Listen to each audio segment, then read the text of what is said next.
Welcome back to another episode. And this is Nyoka. This is Rachel. And you are now listening to Operation Evil. Wait, sorry, I misforgot our name for a minute. How do you forget our name? Oh, you forgot to say we are Operation Evil. Evil. Yep. And we got another different episode for you. It's true urban legends. True-ish. Based urban legends sprinkled with some truth. Like a donut. Or Ice a cream. cookie? Or a cookie. Yep. We'll take turns again because that was fun last time. And I'll go first. And I want to start with the Candyman because it's now September and we're getting into the fall. And it's my favorite time of year. And then that comes with Halloween. And Halloween's my favorite.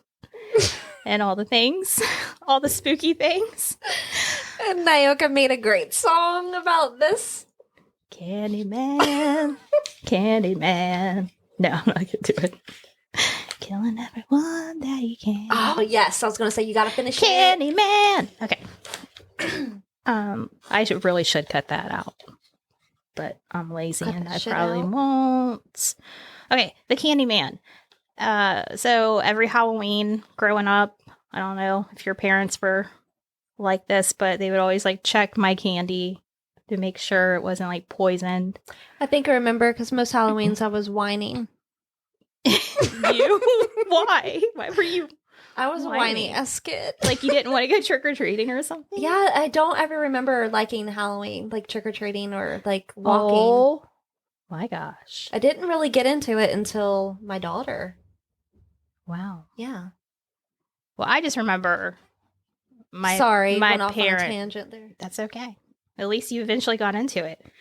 I just remember my mom being like, "Oh, let's check your candy, whatever." And I did that with Alexis. Did you? Yeah. Do that? Okay. I did that with Haven. Yeah. And yes, because there's razor blades and poison and drugs and all those things in it, right? Mm-hmm. Did you ever find any of that? Nope. Can't say I did. Nope. So why do we think this? Is this real life? That's what I want to know. But the important thing is as a parent, I would make sure I would taste test at least a piece or two of candy. Right. And make sure it was safe. It's your job. Absolutely. Anyway. So where this comes from, it's suggested that there was like a paranoia about the candy spiked in the 1980s after a surge of Tylenol poisonings in which cyanide lace and acetaminophen, oh my god, I can't say, you said it pretty darn good. Was placed on store shelves and sold.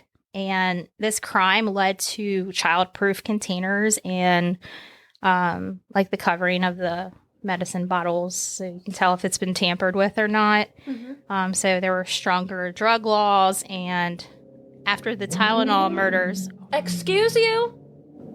Do they not know we're podcasting? That's very rude. I know. Shh. After the Tylenol murders, which are still unsolved, by the way, the warnings about Halloween candy increased. So that was one scenario. And then in 1964, a New York woman named Helen File was arrested for handing out things like ant poison and dog biscuits to kids that she felt was too old to be trick-or-treating. What? Yeah. Yep. Yeah, because that's a normal thing to do. And then another, according to history.com, the most infamous Halloween poisoning took place on Halloween in 1974 when a Texas man named Ronald O'Brien gave cyanide-laced pixie sticks to 5 children, including his son. It was 5 children? Mm-hmm. A group of them went trick-or-treating together, and the whole group got it, including this kid. The other children never ate the candy, but his 8-year-old son, Timothy, did, and he died soon after. It turns out that investigators learned that O'Brien had recently taken life insurance policies out on his kids, and he was convicted of murder and executed by lethal injection in 1984.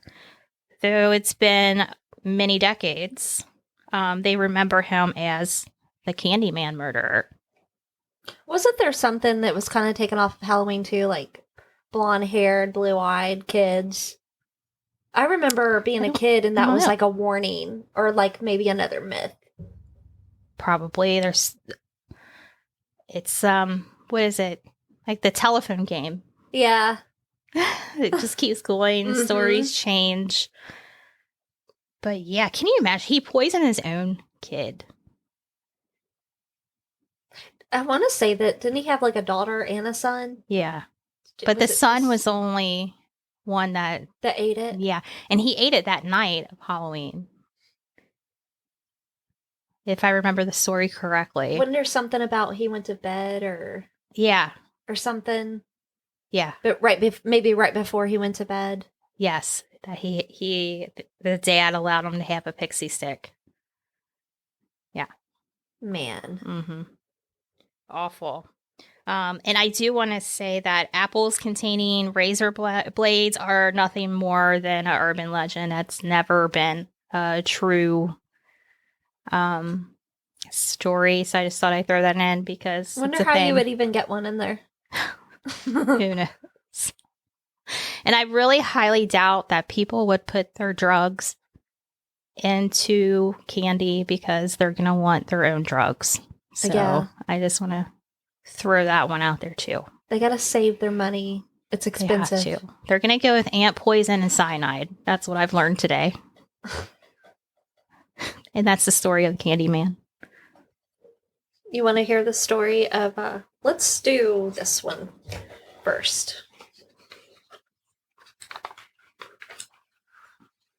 I feel like we're at like around a campfire and we have the flashlights up against like the bottom of our face. Like this? Yes, where the lights just flashing up and we're doing that spooky. Shh, do you hear the fire crackling?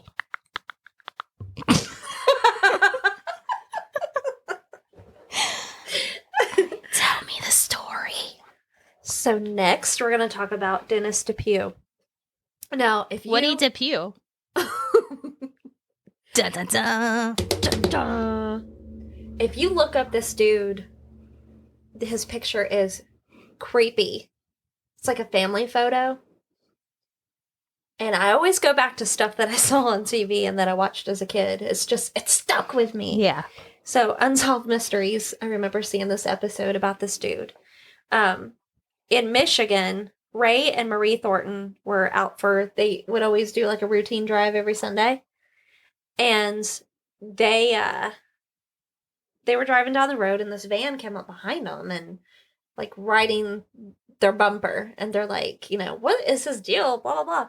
So finally, like he just goes on around the couple. And several miles down the road, there's this old schoolhouse. And so Marie looks over and she sees this man with this bloody sheet. Like, she couldn't really tell what he was doing, but had his bloody sheet and was just looking real suspicious. So she's saying to her husband, like, what's he doing, What's going on? So Ray, her husband, he turned off the road and, like, swung back around. So the van gets back in behind them. So Dennis, the person with this bloody sheet, is Dennis. So he sees them, and then he gets back in behind their car and is, like, getting up on getting close to them again. So anyways, they end up losing him. At some point, they end up getting the license plate number off of the van. And they end up driving back to the schoolhouse, and they find this white sheet that is partially stuffed into a small animal hole. And what happened was that he killed his wife, Marilyn. Him and his wife were separating, getting a divorce. And he had always kind of had like mental health issues, I guess. And he isolated himself from his family. Um, so he comes to get, they're already separated. He comes to pick up his kids, and his kids don't want to go with him. So the wife is like, just Dennis, they don't want to go with you. Like, they don't want to go. So they kind of like start fighting. And he pushes her down the stairs, is what it shows on Unsolved Mysteries. So I guess, they're fighting and stuff, and she's bleeding. And the kids are like, oh my gosh, oh my gosh. And he's like, I'm going to take mom to the hospital.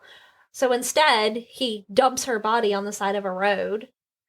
And so where the little urban legend comes in is that movie, Jeepers Creepers, is supposedly, so that scene where the Jeepers Creepers guy is like, where the sister and the brother are driving like home from college or whatever it is. Yeah. And they see the Jeepers Creepers guy all doing something weird. Yes. At this abandoned building. And then he is like getting behind them and following them and stuff. Yes. Freaking them out. Supposedly it's based off of that. It makes sense because that's exactly like what he did. Start following them and stuff. But he ended up, just as a little bit closure, he ended up, he started a new life with another woman. And this woman, she gets home from work, and he had changed his name and everything. So she gets home, he had relocated to Texas. So she gets home from work, and he went by Hank Queen at this point. And he tells his girlfriend that his mother is ill, and he's got to like leave really quick. Can you make me some food for the road? And he's got the same van. He didn't even change vehicles? No. What an idiot. Same big old killer van. So she makes him the food, and she believes later on, like after she got to thinking about it and found out who he really was, she was like, he was distracting me. Because her friend calls her like the next day or whatever and says, Hank was on Unsolved Mysteries. It was him. So, oh my God. So like he's on the run. He starts sending all these crazy letters to different random people. I guess maybe like police stations, or I don't know if it was police stations or news stations or family or what, but it ends up in a 15-mile high-speed chase, Louisiana-Mississippi border. And the sheriff or whatever shot out the tires on his van, and he traveled about a half a mile, and then he killed himself. Oh. So it ended up, he took himself out. Wow. So he is a Jeeper Creeper. He is a Jeeper Creeper. Wonder where he got those peepers. That song is so creepy too. Have you ever heard that one? Yeah. Well, I guess they played in the movie, right? All throughout, whenever that song would play, something bad would happen. That's like the Tiny Tim song, the Flowers. I don't know. Oh man, it is creepy. I'm not even gonna try to attempt it because I'm tone deaf. Oh, please attempt it. You got me doing a little jingle. Something about flowers or garden or something. It's creepy. And whenever it plays, dun dun dun. This one is. I'm not even going to say the title. I'm just going to go with it. Okay. Because it's going to be obvious, I think. What is it? Well, there's an urban legend involving hotel guests who they fall asleep and everything's good. Is it the Holiday Inn?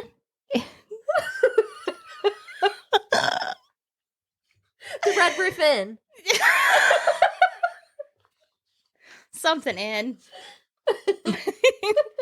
Yeah, the guests, they fall asleep in the hotel. Everything's fine until they wake up to this awful smell coming from under the bed or inside the mattress. Ew. Upon closer inspection, it's revealed that there's a dead body that did not pass of natural causes that's been stashed away under the bed. Oh my gosh. Happy vacationing. So this urban legend has been confirmed multiple times with at least a dozen newspaper stories that was used as body disposal sites. Like that, I guess hotels are the dumping ground of bodies. Whoa. One couple, and this is the true story, one couple slept on a mattress containing a body in Atlantic City in 1999. Other cases have been reported in Colorado, Florida, and Virginia. Then in 2010, at the Budget Lodge, which that should Budget Lodge, I don't know, in Memphis, guests discovered that they have been sleeping above the body of a missing person named Sony Millbrook. Fabric softener had been stashed in the ceiling tiles of the room to try to mask the smell. The boyfriend, Keith Moody, was later convicted of the crime. Another crazy part is that at least 3 other occupants have also run at that same room since Millbrook's disappearance. So there's that. And then another example. Yeah, this is crazy. It is. I'm another stunner. At the Los Angeles Cecil Hotel, 2013, there were complaints from guests about a terrible smell coming from the water days before 21-year-old Alyssa or Eliza. Was it Elisa? Elisa Lamb? Yes. Was discovered decomposing in the hotel's water tank for weeks. If you guys haven't watched, there's a documentary on that on Netflix. Did you watch it? Mm-hmm. It was really good, really interesting. They played like the elevator camera of her going in and out of the elevator right before she went missing. It's definitely different. Yeah, I mean, for those that, because when you see her story, you're like, you just want to know what happened to her.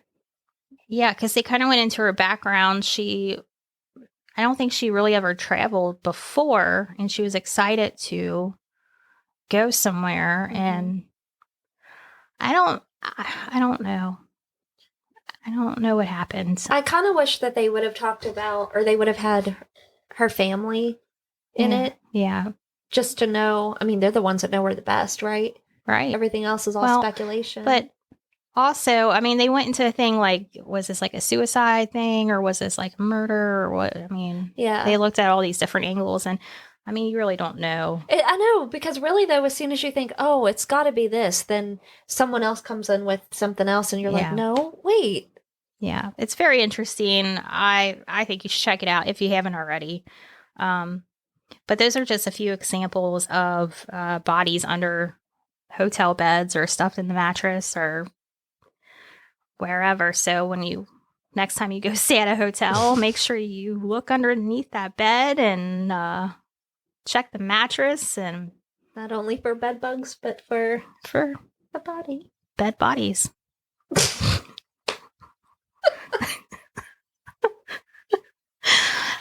There you go. Hold on, let me pass the flashlight to you. Oh. Okay. Shining. So I think everyone pretty much has heard of Slender Man.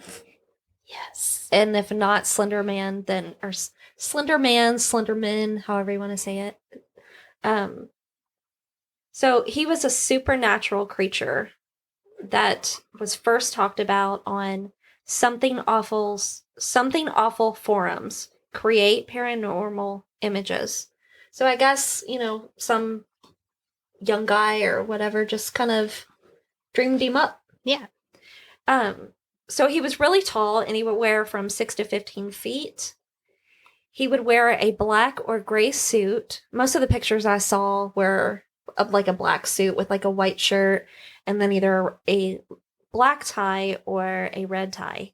And then his head was completely white, like white face, had really long arms. His fingers were long and bony.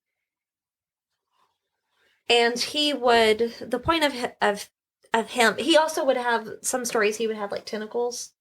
No, I And, didn't know that. yeah, like there's like a couple different versions of him. But his whole like thing about him was that he stalked his victims.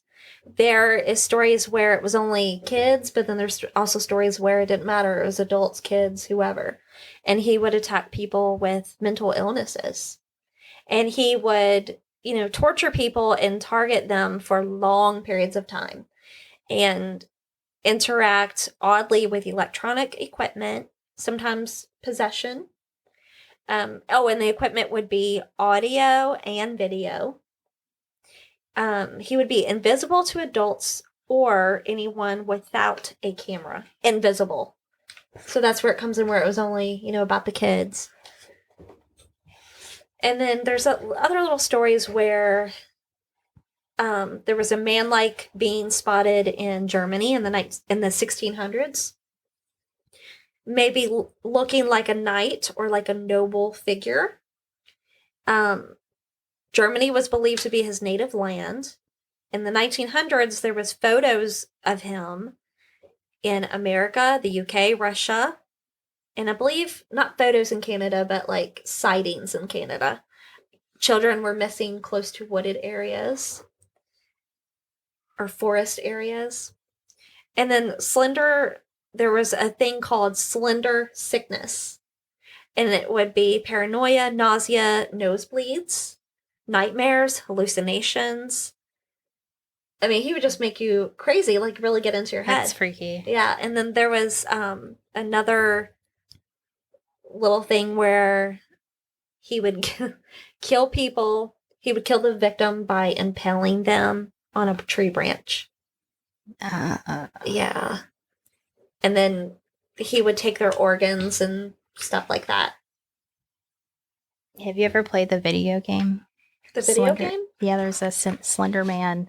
I played it on PC before, and you're walking through the woods with a flashlight. Yes. And it's like you don't want to shine it on him, like you don't want to see him because then he'll see you. He'll see you, and then like you die in the game. Yeah, I guess the whole point of his character is like mind control, or it was like, so you're walking around in the dark with this flashlight hoping you don't see Slender Man. Yeah, I mean, this big old tall huge creature. Yeah. He would also, they said that he would like remove evidence too.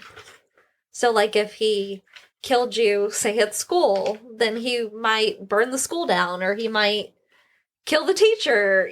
I mean, it was just, I'm being a little bit more dramatic, but it was just things like that. Like, there's so many different little versions, I guess. Right.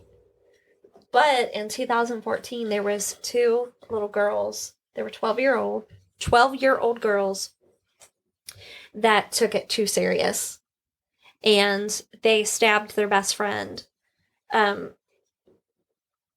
Their names were Morgan Geyser and Anissa Weir. How old were these girls? 12. Wow. Okay. And Morgan Geyser, later on, she was diagnosed with early onset schizophrenia. They found out that her father was diagnosed with it as well. But I mean, the details that these girls talk, it's just crazy. But so the two girls and the girl that they attacked, her name was Peyton Lautner. They were spending the night at, I think it was Morgan's house.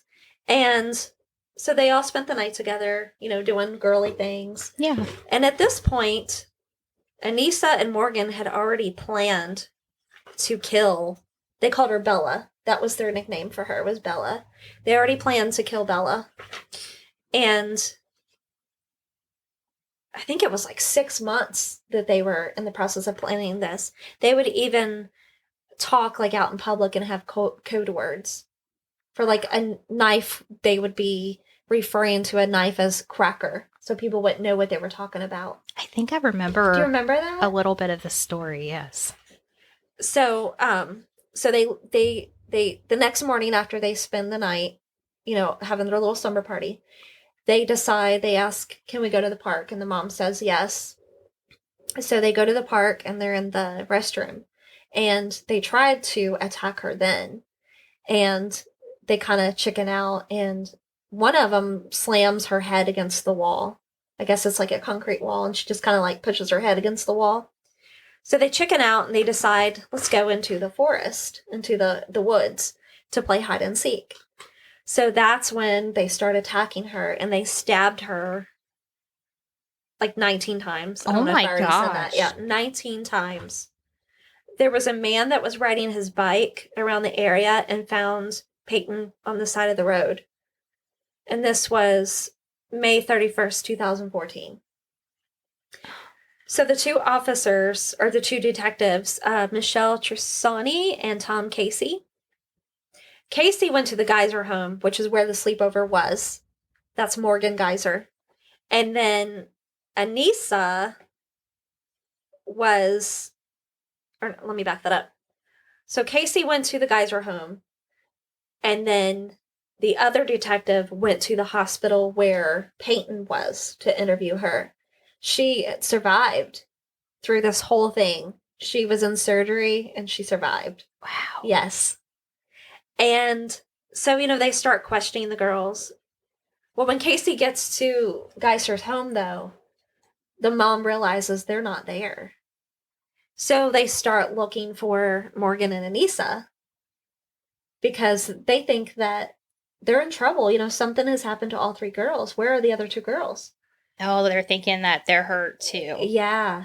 So Morgan and Anissa had walked for like 5 hours. They walked for 5 hours? Yeah. And they were found on the side of a Highway 94, I believe. And they were probably really tired. Oh yeah, I'm sure. So one of the detectives said that they were put in separate rooms and that Morgan was very calm. And Morgan says to her, well, actually Casey, the detective, says, she's at the PD and she's covered in blood. It's as if this is like a normal day for her. And that was a quote. And then Trissani also says, quote, I have never gone into an interview so blind as I have in this one. I thought that maybe this was all about a boy. This was a fight about a boy. So they start, getting the details, and they find out. And of course, Anissa blames Morgan and Morgan blames Anissa. They're back and forth. And they said that Morgan was very deceptive. So Anissa learned about Slenderman on a website called Creepypasta, which is... everybody knows Creepypasta. Yes, great horror stories. Right. That are fake. Yes. For entertainment. Thank you for pointing that out. Yes. Yes. Because Anissa thought it was real. And they thought that if they killed this little girl, that they would be worthy by Slenderman. Anissa said it was Morgan that said, we have to kill Bella, and a big mansion in the middle of... There's a big mansion in the middle of Nicolette National Park. So their plan, the reason why they had been walking, was because they were trying to get to this national park. And it's like a 4 to 4.5 hour drive. And they were walking. So they find out that, it was all about Slenderman is why they killed this little girl. Well, or tried to kill her. Yeah, yes, tried to kill her. Yeah. That was their plan. So, they find notebooks in Morgan's locker about Slenderman, like writings and drawings. And they were both charged as adults for first-degree intentional homicide. And they were both sent to a juvenile facility. So, at least they weren't put along with adults, right?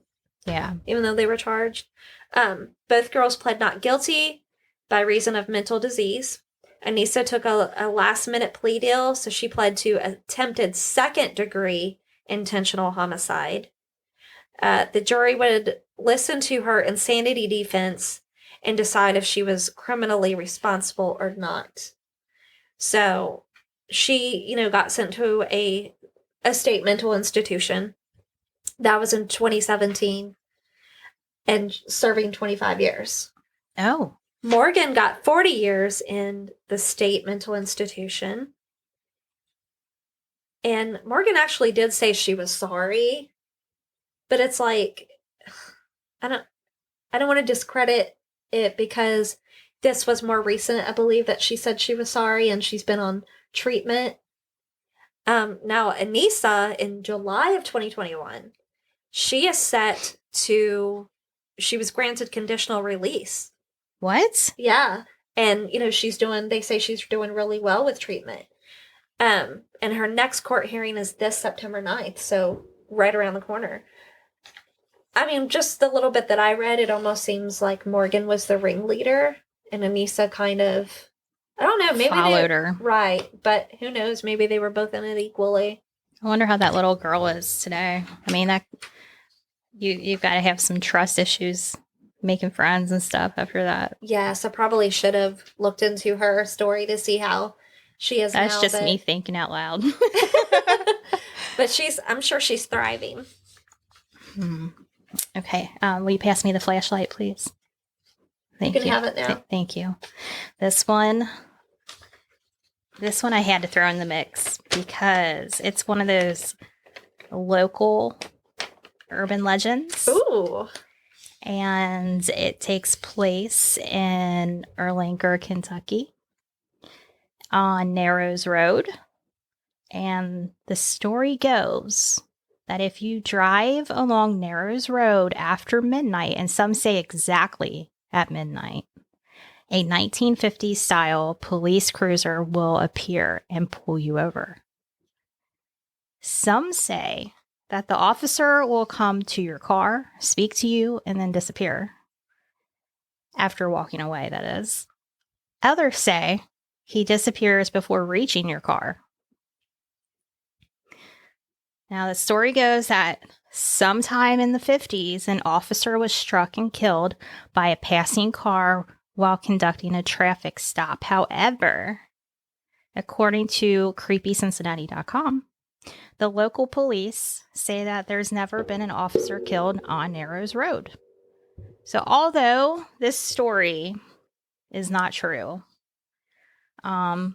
there's been many documented cases of assailants posing as law enforcement. So that's kind of why I brought this up. According to Hillsborough County Sheriff's Office, Matthew Joseph, I think how you say his last name is Aris, 26 years old. He installed this red and blue lights on the grill of his 2007 SUV. And on April 17th, he decided to pull over a vehicle. What he didn't know is that he tried to pull over the wrong vehicle out of all vehicles because this vehicle had an undercover detective driving it. What an idiot. Yeah. So the detective, he did not pull over. He called 911 to have dispatch send someone to pull the guy over. And they did. The sheriff did. And when they searched his vehicle, they found a realistic looking airsoft pistol in a holster and the law enforcement lights installed in the grill. Can you imagine out of all cars, out of all vehicles, you're going to pull over an undercover detective? That's karma for you. Yes. That's instant karma is what that is. But I did want to mention this because I think we should try this Narrows Road. We're going tonight at midnight. We need to. And I need more local urban legend ghost stories for October time. I think And I there's think one that we out should do in this. Independence. Is there? Do you remember hearing one about the witch's tree and how it can never be No. cut down? But somebody did cut it down. What witch's tree? I don't Or know where is it it was. supposed to be? I can't remember. In Salem? No, it was around here. Oh. I do want to go to Salem though, sometime. That'd be cool. Here's here's the flashlight back. We're acting like we're actually taking the flashlight. This is my last one. What? Your last one? Yeah, so then I'll quit talking. So you can talk more. Oh, sorry, I backed away too far.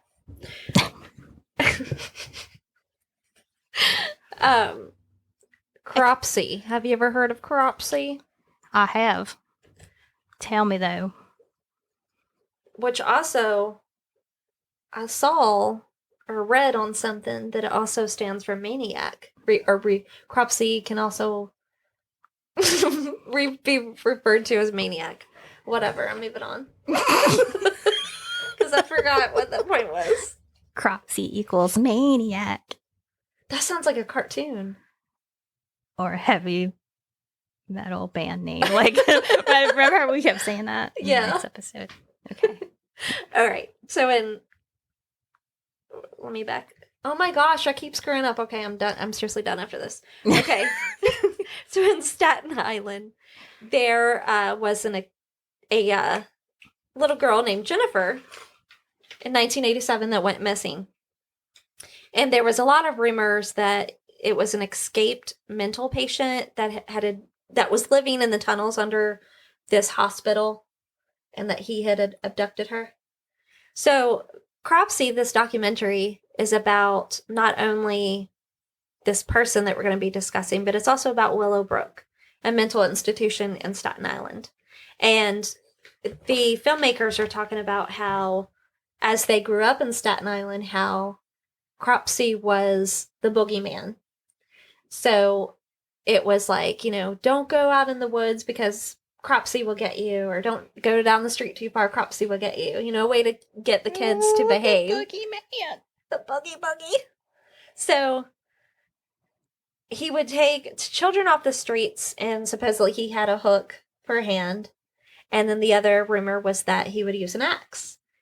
And so in this Willowbrook institution, it used to be this huge facility they would hold summer camps there, but it was also for contagious diseases. They would treat people with tuberculosis, mental illnesses, and there was a farm colony there.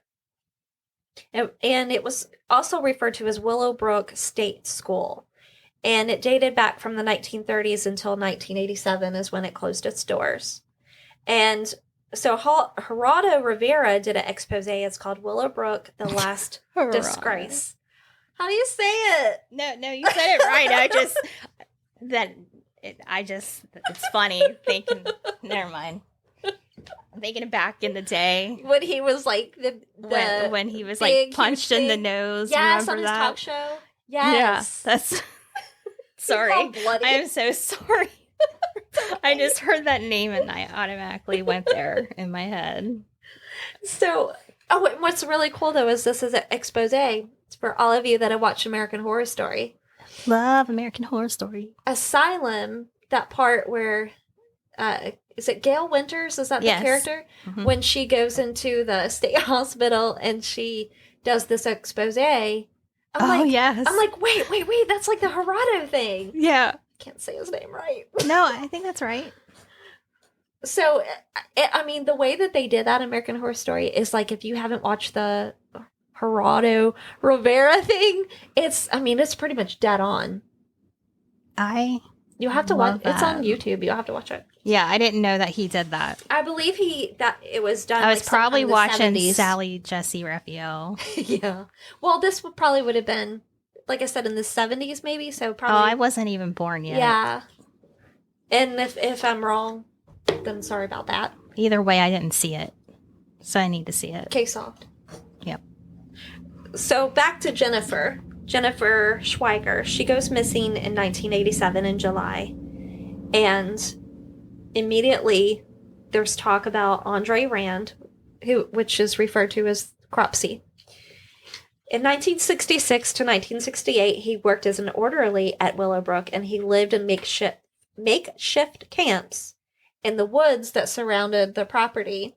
And if you would go in the woods around the property, you would find like old trays and stuff from the cafeteria. Oh my God. Like they show that. It's really cool.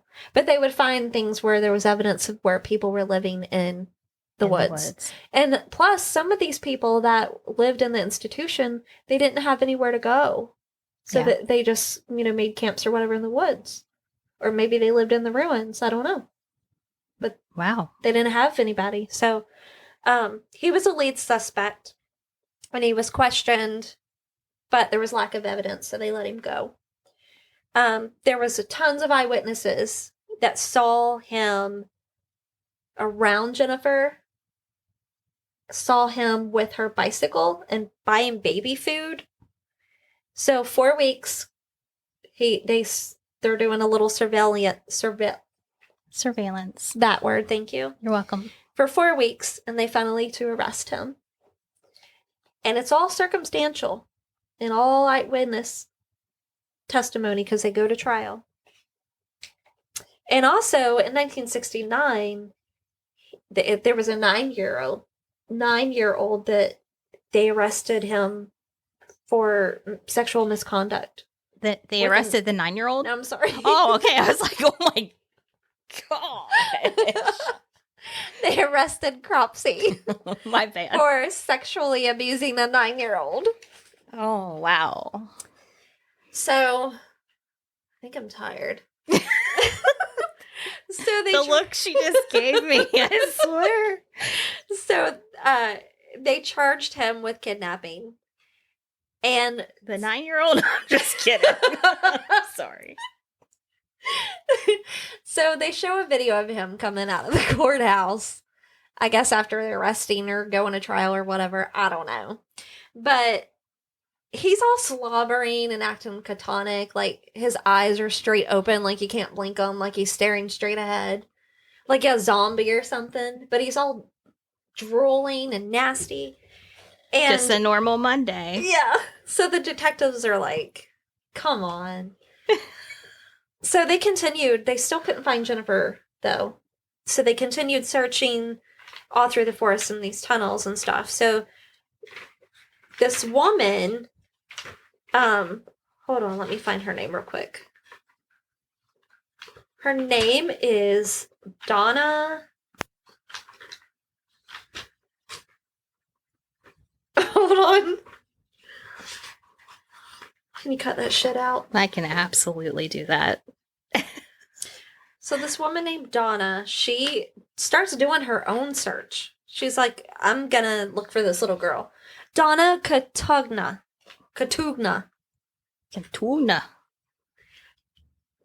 So they start searching in the woods and stuff, and a guy that was helping with the search, he finds these clay balls.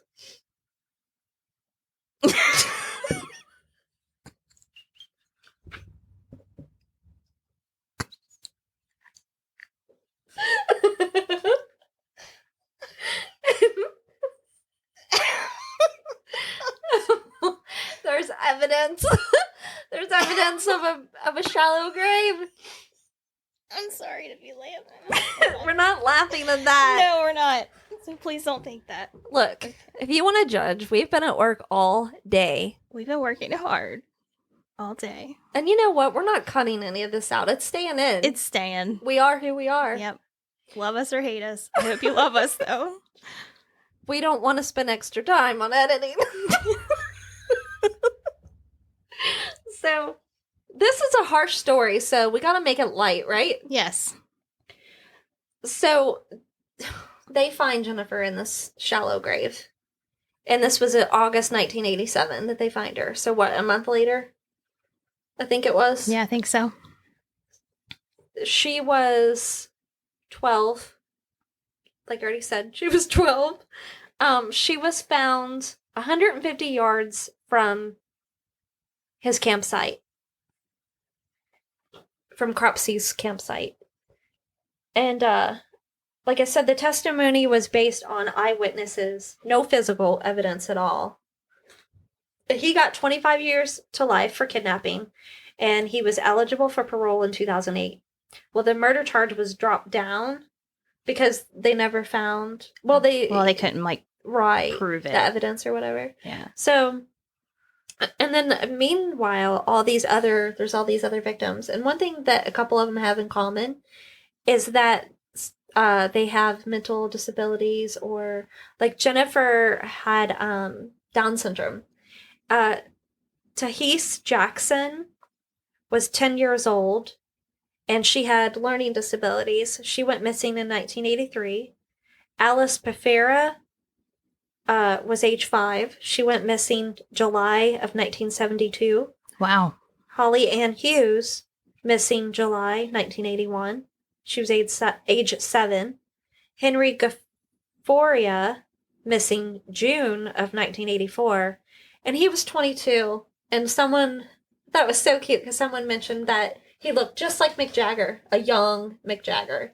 And he does. But he had an IQ of 15. Oh. And what's really crazy is that there's an interview with, I think it's Holly Ann Hughes' mom or Jennifer's mom. And he's in the background. Oh. Henry is in the background. It would have I was trying to think of who's. Yeah, it could have been either Holly's or Jennifer's mom. I can't remember which one, but he was standing there in the background on this video, so there's his little face. And it was led to believe that Cropsey had something to do with all of these missing kids. So Rand, which, like I said, that's Cropsey. He spent 17 years in prison. Then he stood trial for Holly Ann Hughes. They tied him to Holly Ann Hughes. Now, again, no physical evidence. Defense believes he didn't do it, but he was found guilty. So he's spending his life in prison. Wow. I guess he never confessed to anything either. Yeah, he still says that he didn't do it. And what's really weird is, so the detectives that were working on this case, they got the idea to take Rand to a hotel and show him the video that Gerardo did of the mental institution or the state hospital. And they said that he was watching it, and all of a sudden he started drooling. He did the eye thing again. And then he stayed like that for like 2 or 3 days. They try to talk to him like, come on, like, tell us. Like, just tell us what you did. Or he wouldn't talk. Just acts, catonic again. Or catatonic. They tried everything to get it out of this guy, and they just couldn't. But in the end, yeah, he got 25 years to life. Now, actually, I'll take that back. He is eligible for parole in 2037, but at that point, he'll be 93 years old.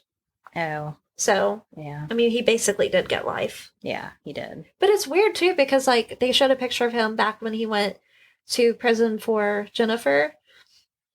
And then when they tried him for Holly, and he looks like a totally different... I mean, he is much older, but he looks like a totally different person. Wow. So maybe inside prison, he's getting mental help that he needs. Maybe. Oh, did he look like healthier? Yeah, healthier and just... Well, yeah, I mean, he's not better living maintained. Yeah, he's not in the woods or anything. Right. But yeah, that's the tale of Cropsey. Yeah, the boogeyman. Man. That is crazy. I got one more. Give me my flashlight.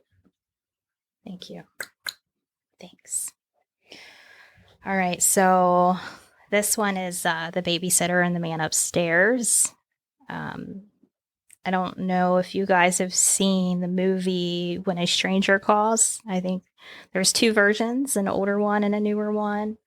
I don't know the years. I want to say the first one was probably the 70s, maybe, when it came out. Maybe. I could be wrong. I guess I need to Google that. Anyways, there's a movie. I would guess probably the same thing. It was a remake, right? Maybe Pretty like in sure. the 90s or early 2000s. I think so. Anyway, the author Claire Linick describes this urban legend the best, so I wanted to kind of quote her and how she described the story. So she says, Jane was babysitting for the Millers for the first time. The Millers' children, Bobby and Tiffany, were sleeping when Jane arrived. As Jane worked on homework at the kitchen table, the phone rang. Hello? She answered. Hello, it's me. No, she said hello. And she only heard heavy breathing. You like how I'm doing this story? I love the reenactment. Thank you. She hung up the phone and went to the front door to make sure it was locked. The phone rang again. Hello? She answered. I love it. Have you checked the children?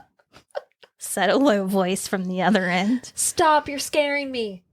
Confused, Jane asked, Who is this? But the caller was gone.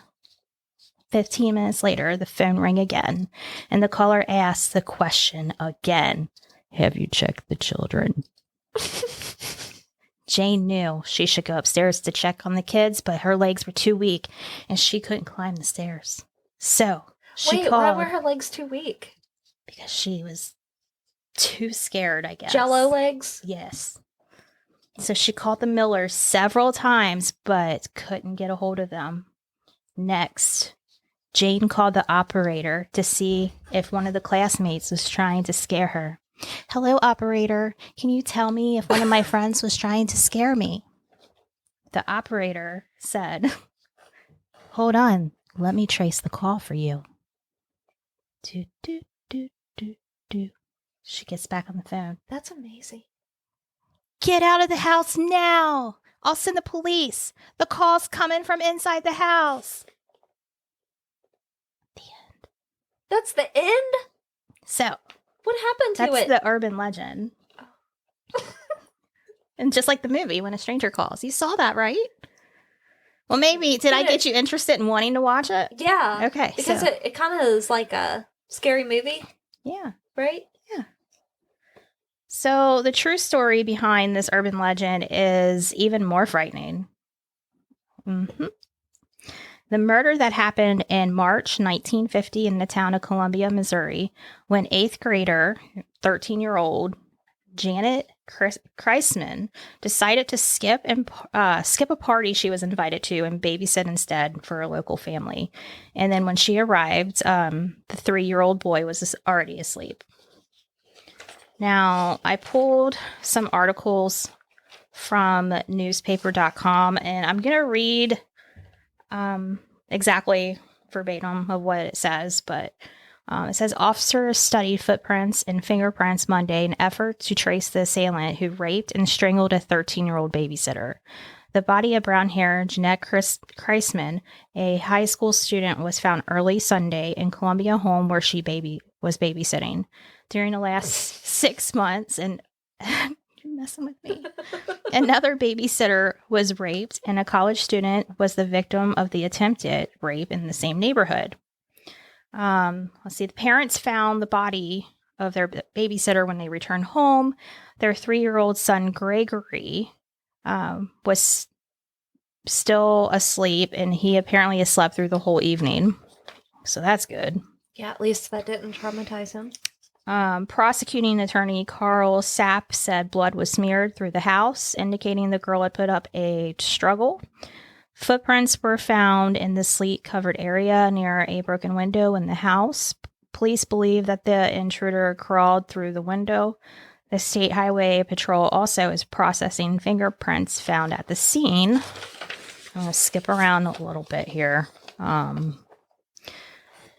So the babysitter was brutally assaulted, and then, but the baby was not molested. I don't know why they put that out there like that. Oh, I guess because she was raped. But okay, but the kid was fine. The girl's skull was crushed, and an electric iron cord was twisted around her neck, and she died of strangulation. An electric iron cord was twisted around the girl's throat. Her scalp had been pierced several times by an instrument, apparently similar to a small lead pipe. Oh my goodness, brutal. Very, very brutal. So, despite the urban legend, there's no evidence that Janet's killer placed any calls on the phone on the night of the murder, like in the urban legend story, from either inside or outside the house. So, unfortunately, the scariest part of that story is actually not true. Local police questioned dozens of men in the search to find her killer. They most likely suspect was Robert Mueller, a friend of the family that she was babysitting for. But because he had commented on Janet's well-developed form. Yeah. What a comment. Yeah. And he had run his hand across her dress 2 days before the murder. But he was also known to carry around a mechanical pencil that matched the puncture wounds that was found on her body. But at the end of the day, the case remains unsolved. They just couldn't prove anything. That sucks. Yeah. So that is the story of the babysitter and the man upstairs. So you need to watch When a Stranger Calls and tell me what you think of it. It's wicked because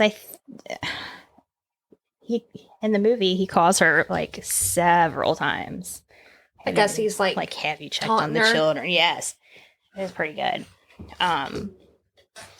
So that's all we have for you, urban legend wise. What'd you think? What are your thoughts? What are your thoughts? How do you feel about it? We're going to have some awesome episodes coming up. Oh, we have big things in the works. A big research project. Yeah. So we're bringing you some, I don't know, different kinds in the meantime. But thank you guys for listening. This was another longer episode. We're almost at an hour. Probably will be by the time we shut up. With shenanigans. That's all I have because we don't have any business. Do we? No. Oh, if you, we've sent out some bracelets. Yes. If anyone else would like a little bracelet, let us know. Yeah, let us know. You can let us know by emailing us at operationevilpodcast@gmail.com, or you can find us on Facebook, Operation Evil. And we're on Instagram too, but I'm very, very not active on there. I'm sorry. But I guess we need to get that going more. Yeah. Yeah. Our dream one day is to collab with Miss Bailey Sarian. That would be amazing. Hopefully she'll hear this one day and be like, okay, let's do it. But maybe not. I don't know. Rachel's looking at me funny. That's all we have. Until next week. This has been Nyoka. This is Rachel. And you just listened to another episode of Operation Evil.